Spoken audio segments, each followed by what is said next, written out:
ఏకలవ్య అనే పేరుతో 1982 సంవత్సరంలో కృష్ణ గారు హీరోగా, జయప్రద హీరోయిన్‌గా ఒక సినిమా తెలుగులో వచ్చింది. అది కౌముది పిక్చర్స్ బ్యానర్ మీద ఎంఎస్ రెడ్డి గారు, మల్లెమాల సుందరరామరెడ్డి గారు తీసినటువంటి సినిమా ఇది. అయితే ఆ సినిమాకి డైలాగ్స్ రాసింది కొండవీటి వెంకట కవి గారు.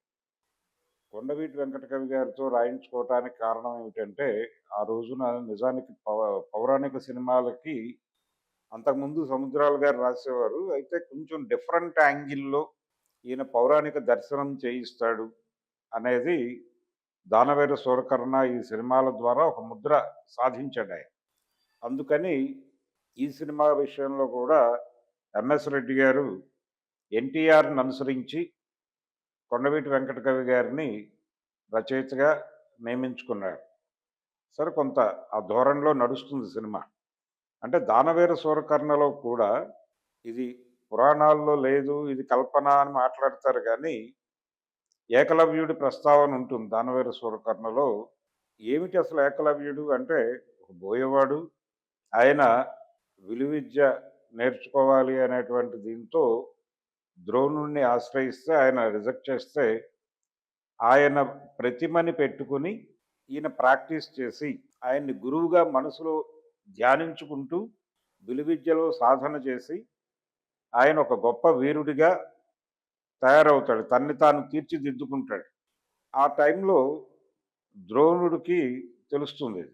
తెలిసి ఆయన వచ్చి అంటే అర్జునుడిని మించిన విలుకాడు ఇంకొకడు ఉండకూడదు అనే ఉద్దేశంతో ఆయన అంటే గురుదక్షిణ ఏమిమ్మ అంటే గురుదక్షిణ ఏమిమ్మంటారు అని అడుగుతాడు ద్రోణుడిని ఏకలవ్యుడు.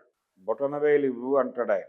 బొటనవేలివ్వు అనటం అంటే ఇంకతను తీసుకోలేని పరిస్థితి కల్పించటమే. కాబట్టి అతను నేర్చుకున్న విద్యని నిరర్ధకం చేయటం అనేది ద్రోణుడి ఆలోచన. ఆ ఆలోచనతో బొటనవేలు ఇవ్వమని అడుగుతాడు. ఆయన ఎటువంటి సంశయం లేకుండా బొటనవేలు ఇచ్చేస్తాడు.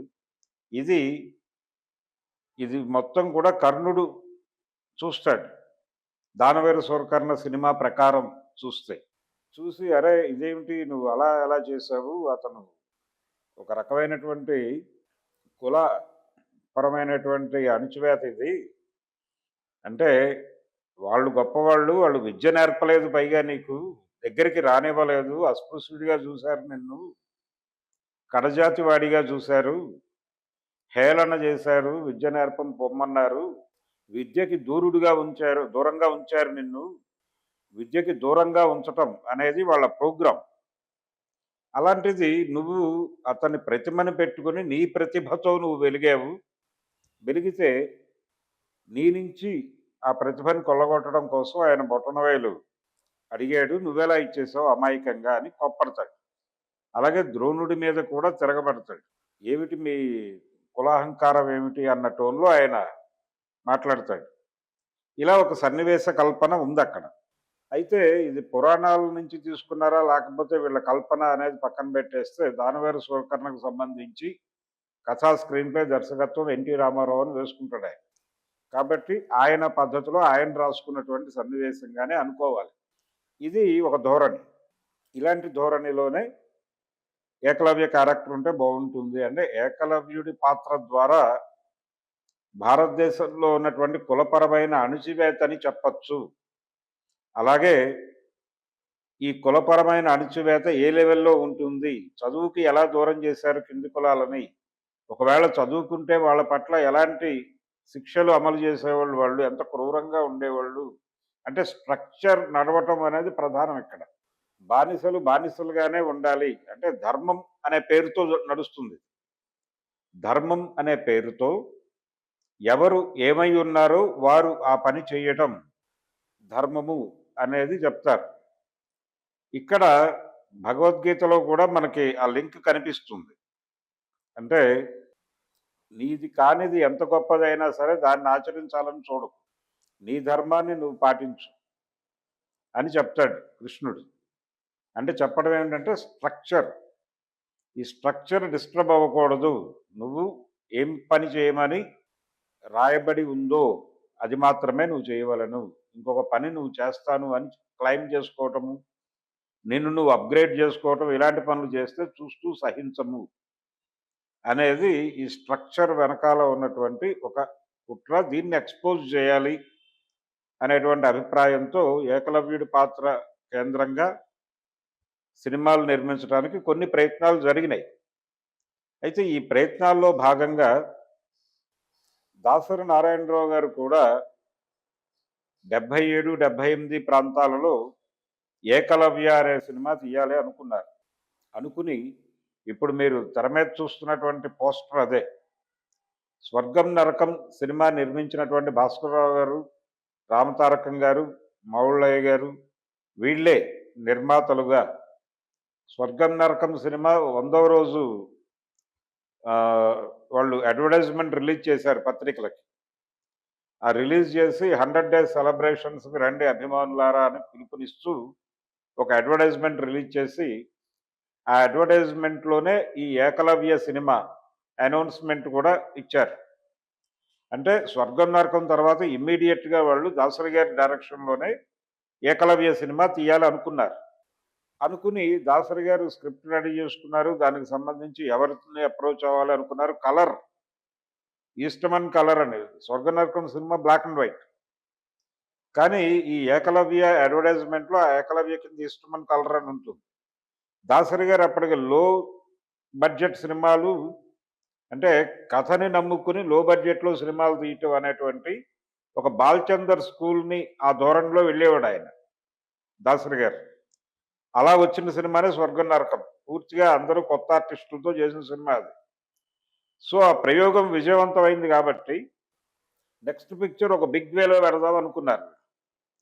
అనుకుని 'ఏకలవ్య' అనేటువంటి టాపిక్ అంటే అప్పటి సమాజం కూడా కొంత ఆ రకమైనటువంటి అన్రెస్ట్ కొంచెం మరీ అంత ముడుచుకుపోయినటువంటి స్వభావాలు లేనటువంటి ఒక సందర్భము. సామాజికంగా కొంత లెఫ్ట్ పాలిటిక్స్ ఇన్‌ఫ్లూయెన్స్ నడుస్తున్నటువంటి టైము అవ్వడంతో ఇలాంటి సబ్జెక్టులు హ్యాండిల్ చేయటము, టేకప్ చేయటము గురించి కొంచెం ఎక్కువ శ్రద్ధ చూపించేవాళ్ళు సినిమా దర్శకులు కూడా. అలా దాసరి గారు ఈ సినిమా చేయాలి అనుకోవడం, స్క్రిప్ట్ తయారు చేసుకున్నారు. శోభన్ బాబు అని అనుకున్నారు. శోభన్ బాబు గారిని అప్రోచ్ అయ్యారు. ఆయన సున్నితంగా తిరస్కరించాడు. అంటే శోభన్ బాబు గారి కోసం వీళ్ళు కలర్‌లో చేయాలని అనుకుని ఉండొచ్చు. ఎందుకంటే కలర్ సినిమా తప్పితే ఆయన బ్లాక్ అండ్ వైట్ సినిమాలకు డేట్స్ ఇచ్చేవాడు కాదు. 'నేరము శిక్ష' అనే సినిమా బ్లాక్ అండ్ వైట్‌లో తీస్తారు కాబట్టి బాలయ్య గారికి ఆయన డేట్స్ ఇవ్వల. కృష్ణ గారితో తీసుకున్నాడు ఆ సినిమా ఆయన. ఇది ఒక ధోరణి ఉండేది శోభన్ బాబు గారికి. అలాగే ఆయన 'ఏకలవ్య' క్యారెక్టర్ ఎందుకు చేయనన్నారంటే మేకప్‌కి సంబంధించిన సమస్యలున్నాయి. ఆయనకి ఛాతీ మీద వెంట్రుకలుంటాయి. అదంతా రెగ్యులర్‌గా షేవ్ చేయటం ఇదంతా అయ్యే పని కాదు. నన్ను వదిలిపెట్టేసి మీరు ఇంకెవరినైనా పెట్టి తీసుకోండి అని చెప్పి తప్పుకున్నాడాయన. ఆ తర్వాత ఇంకొక ఇద్దరు ముగ్గురు హీరోలను అనుకుని ఫైనల్‌గా వీళ్ళు ప్రాజెక్ట్ ఆపేశారు.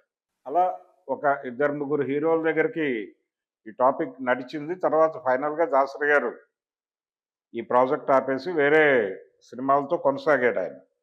అలా 'ఏకలవ్య' ఆగిపోయింది. ఆగిపోయినటువంటి 'ఏకలవ్య' సబ్జెక్ట్‌ని తీసుకొని ఎంఎస్ రెడ్డి గారు అంటే ఇది 77 అనుకుంటే కరెక్ట్‌గా 4 సంవత్సరాలు. 4, 5 సంవత్సరాల్లోనే 'ఏకలవ్య' సినిమా పట్టాలెక్కింది. అయితే కౌముది బ్యానర్‌లో విజయారెడ్డి గారి డైరెక్షన్‌లో ఇది తెరకెక్కింది. జనరల్‌గా పౌరాణిక సినిమా అనగానే కమలాకర కామేశ్వరరావు గారి దగ్గరికెళ్ళేవాళ్ళు ఆ రోజుల్లో పౌరాణిక బ్రహ్మ ఆయన.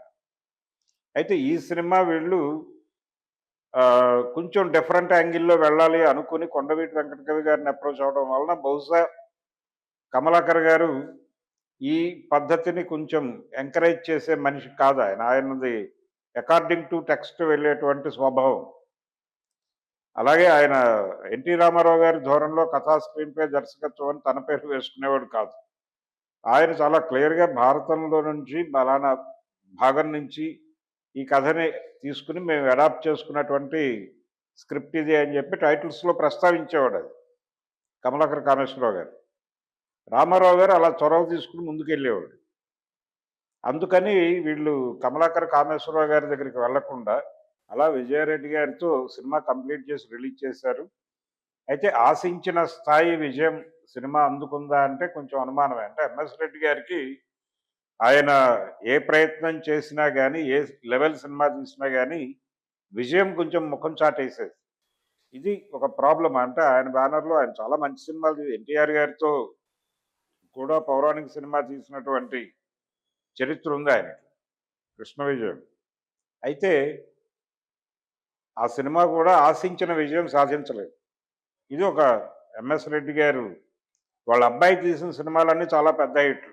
కానీ ఎంఎస్ రెడ్డి గారి బ్యానర్‌లో వచ్చిన 'కౌముది' బ్యానర్‌లో వచ్చిన సినిమాలు మాత్రం ఇబ్బంది పెట్టినాయి.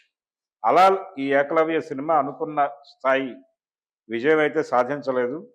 అయితే దాసరి గారు దాసరి గారే తీసి ఉంటే, లేదు ఈ సినిమాకి దాసరి గారిని డైరెక్టర్‌గా పెట్టుకొని ఉంటే, ఆయన కొంచెం ఒక డిఫరెంట్ యాంగిల్‌లో సినిమాని నడిపి విజయవంతం చేసుండేవారేమో అనే అనుమానం అయితే ఉంది చాలామందికి.